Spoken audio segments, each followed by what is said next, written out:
Innal hamdalillah nahmaduhu wa nasta'inuhu wa nastaghfiruh wa na'udzu billahi min shururi anfusina wa sayyiati a'malina. May yahdihillahu fala mudhillalah wa may yudlil fala hadiyalah.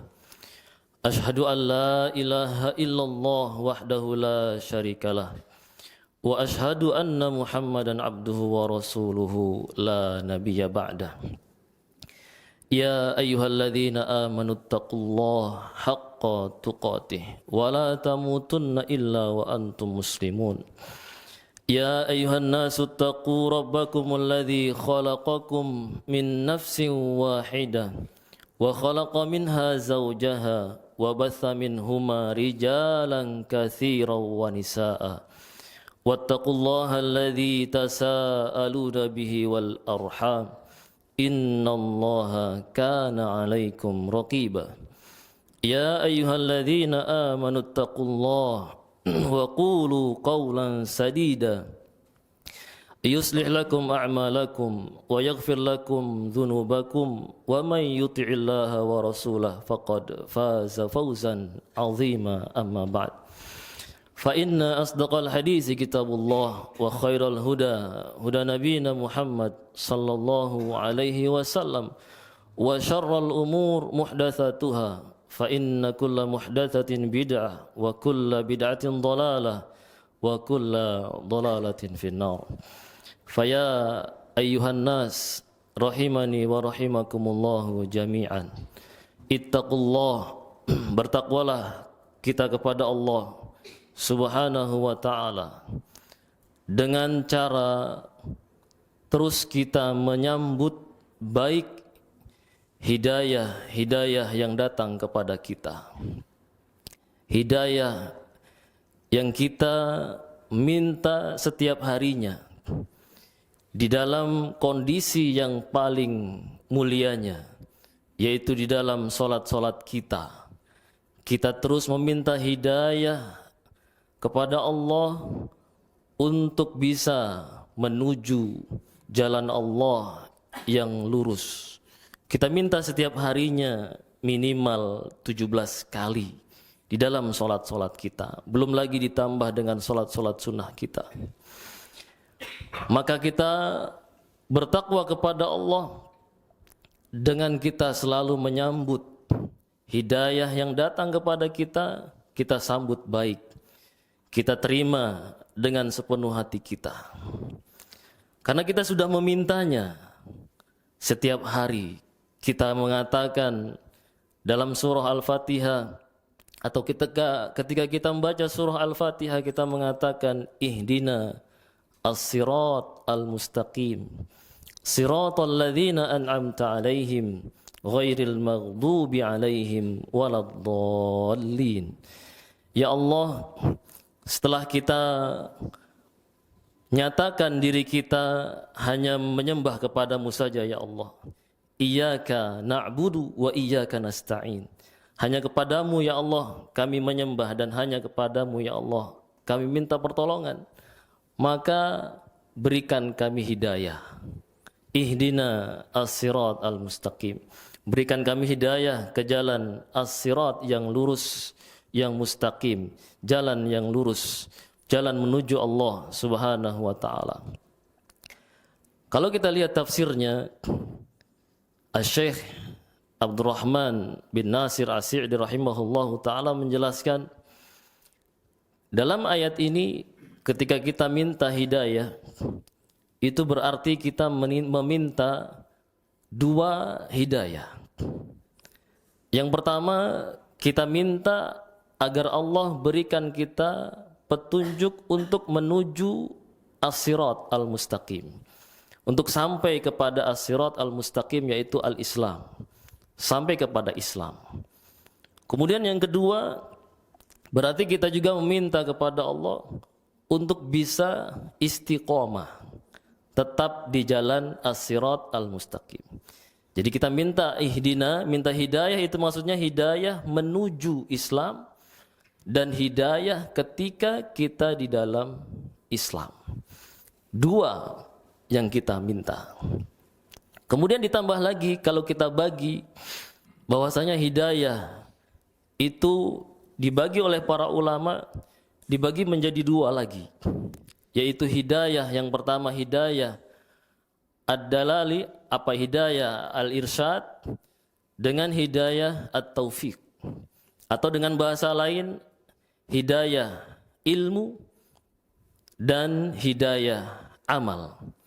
Maka berarti kita meminta di dalam ihdina as-sirat al-mustaqim, pertama kita minta ilmu, kemudian yang kedua kita minta agar Allah memberikan taufik kepada kita agar bisa mengamalkan ilmu yang sampai kepada kita.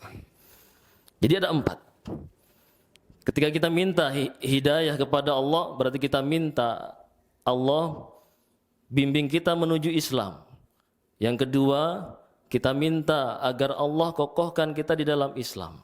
Atau dengan bahasa lain, kita minta ilmu kepada Allah agar kita bisa menuju Islam, agar kita bisa berada di dalam Islam sampai kita mati. Kemudian juga kita minta kepada Allah agar Allah memberikan taufik kepada kita untuk bisa mengamalkan ilmu yang sudah sampai kepada kita. Itu yang kita minta. Nah sekarang pertanyaannya, apakah hidayah yang kita minta setiap harinya itu sudah sampai kepada kita? Jawabannya sudah. Tapi apa hasilnya? Hasilnya alhamdulillah Allah berikan hidayah kita menuju Islam dan kita sekarang sudah menjadi seorang muslim. Berarti kita sudah mendapatkan hidayah menuju Islam. Kemudian pertanyaan yang kedua, apakah kita sudah dapat hidayah di dalam Islam? Nah ini yang menjadi pertanyaan yang kita koreksi hari ini diri kita. Apakah setiap kali hidayah yang sampai kepada kita, atau artinya ilmu yang sampai kepada kita, itu kita bisa menjalankannya agar kita istiqomah di dalam Islam sampai kita meninggal. Sebagaimana tadi ayat yang kita bacakan, ya ayyuhalladzina amanu taqullaha haqqa tuqatih wa la tamutunna illa wa antum muslimun. Bertakwalah kalian dengan sebenarnya takwa dan jangan kalian meninggal kecuali kalian dalam keadaan muslim. Artinya kita bisa istiqomah dalam Islam. Nah pertanyaannya, apakah ini sudah kita jalankan? Hidayah ilmu, artinya hidayah yang berupa ilmu sudah datang kepada kita dengan bermacam-macam bentuknya. Dengan berbagai macam bentuk hidayah ilmu datang kepada kita. Yang menjadi pertanyaan, apakah hidayah untuk mengamalkan ilmu itu sudah sampai kepada kita? Nah ini yang perlu kita introspeksi diri kita masing-masing. Kita tanya, ketika suatu hidayah datang, artinya ketika suatu ilmu datang, apakah kita amalkan? Atau ada peringatan datang, apakah sudah menjadi pelajaran berharga untuk kita? Atau ada musibah, kita lihat di belahan bumi sana musibah, kemudian kita bisa mengambil pelajaran darinya sehingga meningkatkan ketakwaan kita. Nah ini yang perlu kita cermati, perlu kita introspeksi diri kita sendiri. Coba perhatikan, kita contohkan. Contoh kecil saja. Di antara bentuk hidayah yang sampai kepada kita adalah seruan adzan. Ketika adzan berkumandang, Allahu Akbar dan seterusnya, bagaimana reaksi kita? Nah di situ reaksi kita kepada adzan itu namanya bukti hidayah amal sudah sampai atau belum kepada kita. Hidayah ilmu sudah, adzan datang, kita dengar. Apakah kita menyambutnya dengan baik? Ketika kita sambut dengan baik, berarti hidayah amal atau hidayah taufik datang kepada kita. Allah berikan taufik kepada kita untuk menyambutnya, menjalankan sholat berjamaah. Atau contoh lain, kita sudah jelas, sudah banyak menyampaikan, memperingatkan bahwasanya kita harus menyembah hanya kepada Allah saja. Kita mengikuti Rasulullah SAW, menghidupkan sunnah-sunnahnya. Sudah jelas mana yang tauhid, mana yang syirik. Tapi itu adalah ilmu. Nah sekarang pertanyaannya, apakah kita sudah menjalankan ilmu tersebut? Artinya betul-betul kita menerapkan tauhid dalam diri kita, atau masih ada sedikit atau banyak dari bentuk-bentuk kesyirikan yang ada pada diri kita? Coba lihat diri kita. Mungkin kalau kita lagi dimudahkan oleh Allah urusan kita, mudah rezeki kita, mungkin tidak terlihat. Tapi ketika Allah uji kita dengan kesempitan, di situ akan terlihat. Yang tadinya kita yakin Allah Maha Pemberi rezeki, ketika diuji oleh Allah dengan kesulitan di dalam masalah ekonomi misalnya, apa yang terjadi? Nah disitulah terlihat mana apakah ada hidayah taufik pada diri kita, apakah benar-benar kita meyakini Allah yang memberikan rezeki kepada kita sehingga kita tetap menyembah kepadanya, atau malah kita berpaling hanya untuk mencari dunia, atau malah dia berambisi untuk menambah dunianya, pergi kepada selain Allah, pergi kepada orang-orang yang sudah meninggal, datang ke sana meminta untuk diberikan rezeki yang luas, meminta kepada selain Allah, karena dia sudah tidak percaya kepada Allah Azza wa Jalla. Atau dia percaya tapi dia juga percaya kepada selain Allah Azza wa Jalla, yang itu di mana? Yang itu adalah bentuk kesyirikan yang nyata, kesyirikan yang akbar, yang nyata. Ini menunjukkan dia muslim, sudah dapat hidayah ilmu, akan tapi hidayah amal belum dia dapatkan. Sudah banyak penjelasan-penjelasan tentang tauhid, tentang syirik, tapi masih banyak kaum muslimin yang jatuh ke dalam kesyirikan.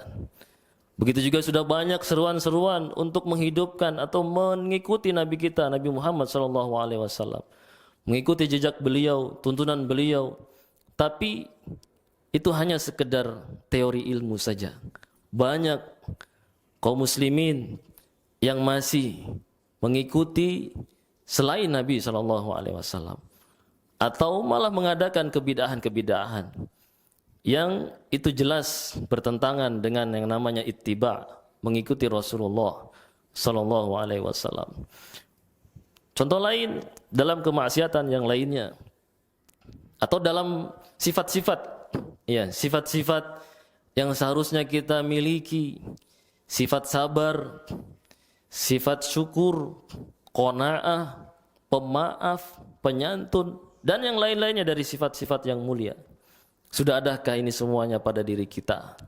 Ilmu tentang itu sudah sampai kepada kita, tapi mengamalkan hal itu semuanya, di situ yang perlu kita introspeksi diri kita masing-masing. Sudahkah kita memiliki hal-hal tersebut? Berarti kalau belum atau belum sempurna, artinya belum sempurna kita menyambut hidayah yang datang kepada kita. Sering kita dengarkan kajian-kajian tentang sabar, sering kita dengarkan kajian tentang memaafkan, tapi apakah kita masih sudah bersabar atau sudah menjadi pemaaf? Disitulah terus kita hendaknya introspeksi diri kita, sejauh mana diri kita di dalam menyambut hidayah yang sebenarnya sudah kita minta dan sudah datang. Tinggal bagaimana kita menyambut hidayah tersebut. Wallahu ta'ala a'lam bissawab. Aqulu qouli hadza wa astaghfirullah innahu huwal ghafurur rahim.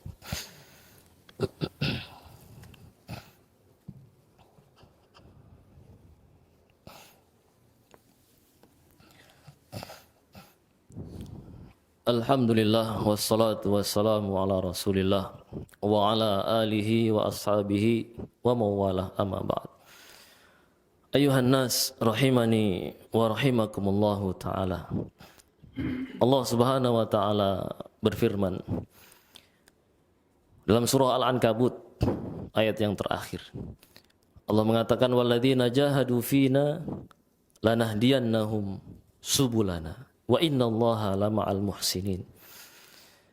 Dan orang-orang yang bersungguh-sungguh untuk menuju jalan kami, pasti kami akan berikan petunjuk kepada jalan kami, dan kami bersama orang-orang yang muhsin, baik di dalam ibadahnya.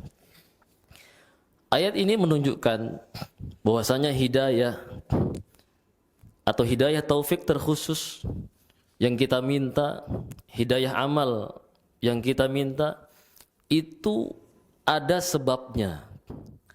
Ada sebabnya agar kita bisa mendapatkannya. Apa itu? Yaitu ada mujahadah, ada upaya dari kita. Ketika datang penjelasan, datang ilmu, kemudian ada upaya untuk mengambilnya.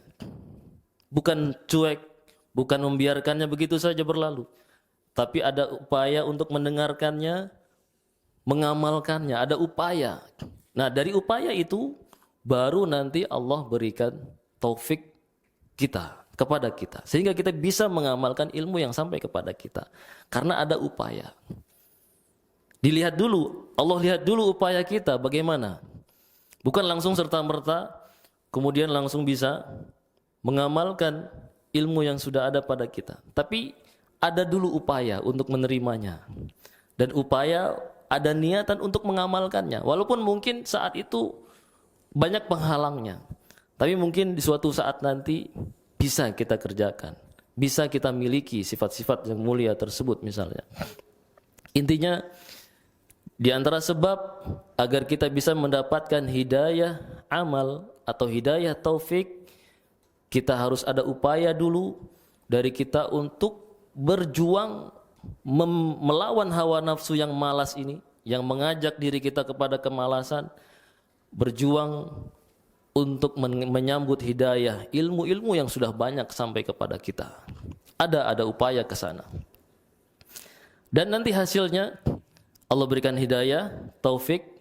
Kemudian setelah itu bagi orang-orang yang mau menerima hidayah akan Allah tambah lagi hidayah ilmu berikutnya. Kemudian hidayah amal berikutnya. Sebagaimana dalam surat Muhammad Allah nyatakan walladzina tadau zadahum huda wa atahum taqwahum. Dan orang-orang yang mau menerima hidayah akan kami tambahkan hidayah kepada mereka. Artinya ada upaya mengamalkan, kemudian kami tambahkan hidayah berikutnya, ilmu berikutnya, kemudian amalan-amalan berikutnya.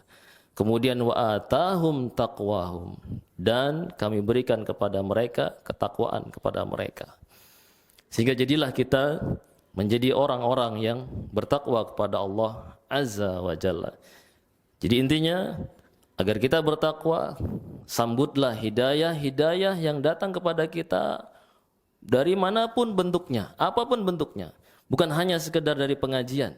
Hidayah itu terkadang datang mungkin dari kejadian-kejadian alam yang terjadi. Atau dari seseorang yang kita lihat. Misalkan kita lihat ada seorang yang butuh kepada kita atau membutuhkan, ya. Kemudian kita lihat dia, itu juga adalah hidayah, mengetuk hati kita, apakah kita mau membantunya atau tidak.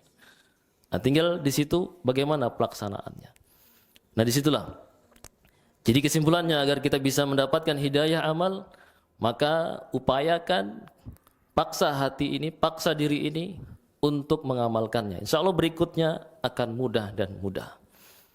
Mengerjakan sholat dan seterusnya, semua dari amalan-amalan perlu dipaksa dulu awalnya. Berikutnya insya Allah Allah mudahkan. Kemudian terakhir jemaah sekalian yang dimuliakan Allah Subhanahu wa taala, teruskan kita minta kepada Allah, minta hidayah. Bukan hanya ketika membaca surah Al-Fatihah, tapi khususkan juga dalam doa-doa kita. Sebagaimana kita berdoa dalam doa kunut, yaitu kita mengatakan Allahumma hdina fiman hadait. Ya Allah, berikanlah kami petunjuk bersama orang-orang yang Engkau berikan petunjuk. Atau dalam contoh doa yang lain, Allahumma inna as'alukal huda wat tuqa wal afafa wal ghina. Ya Allah, berikanlah kami hidayah, atau kami minta kepadamu hidayah dan ketakwaan, dan al-afaf, penjagaan diri, kemuliaan diri, dan kecukupan dalam kehidupan ini. Allahumma salli wa sallim ala Muhammad wa ala ali Muhammad wa barik ala Muhammad wa ala ali Muhammad kama sallaita ala Ibrahim wa ala ali Ibrahim innaka Hamidum Majid. Allahumma ighfir lil muslimin wal muslimat wal mu'minin wal mu'minat al ahya'i minhum wal amwat innaka ala kulli syai'in qadir. Allahumma unsur ikhwanana al-muslimina fi kulli makan. Allahumma unsur ikhwanana al-mustad'afina fi Palestin.